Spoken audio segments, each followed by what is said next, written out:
It's me, Jelina, your Shakalang Alipin ng Salapi dito sa Saudi Arabia. For today's video, mayroon lang tayong i-advise or mayroon lang akong i-explain kasi may nakita ako sa Blue App. So, panoorin nyo na lang. Hi guys! So, nakita ko to sa FB, ayan, sa Blue App. Nag-post siya na parang yung scratch sa dingding ng bahay ng employer niya is kapupukpok niya ng buti ng jubon or ng cheese para lang ma-open kasi nahihirapan siyang mag-open. Hindi niya ma-open. Sinusungkit niya daw ng tinidor or kutsilyo pero hindi niya ma-open. So, nahihirapan siya mag-open. Tapos napuna na ng employer niya bakit dumadami yung scratch sa dingding na yan. At yun, nag-explain siya.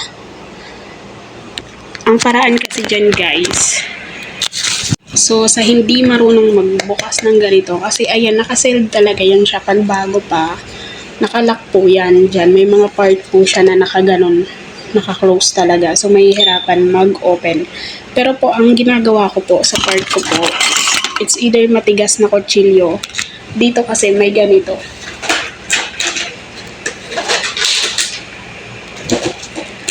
Dito kasi sa bahay may ganito siya. Or di kaya yung eto. O di kaya kutsilyong malaki na kayang isisiksik po ito. Dito po kasi may open yan sa area. May open po dyan. May nakaangat. Pag nakaseld ka yan, may nakaangat naman yan sa gilid. Isisiksik lang ganun tapos igaganan mo lang siya. Or yung ganito. Ganito yung ginagamit ko dito. Pero minsan, kutsilyo yung ginagamit ko. Ganun lang po. Isisiksik lang po sa part, tapos igaganon mo lang hanggang sa sumingaw. Parang sisingaw lang siya. Pag nakasingaw na siya, madali na siyang pihitin ng ganun.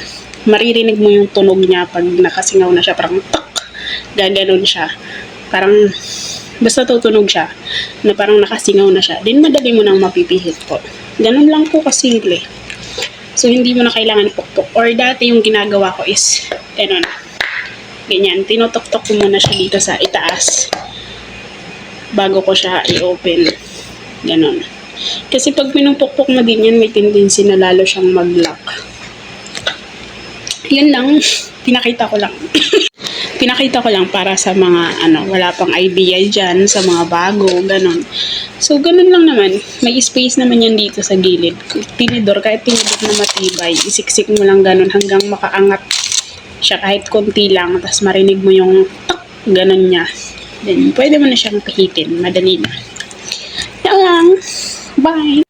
Anyway guys, sa mga inspirant applicant dyan na gusto mag Middle East, Saudi or Kuwait, message nyo lang ako dito sa TikTok or mag-comment kayo kung interested kayo. Legit ha, kung interesado talaga kayo at willing kayo.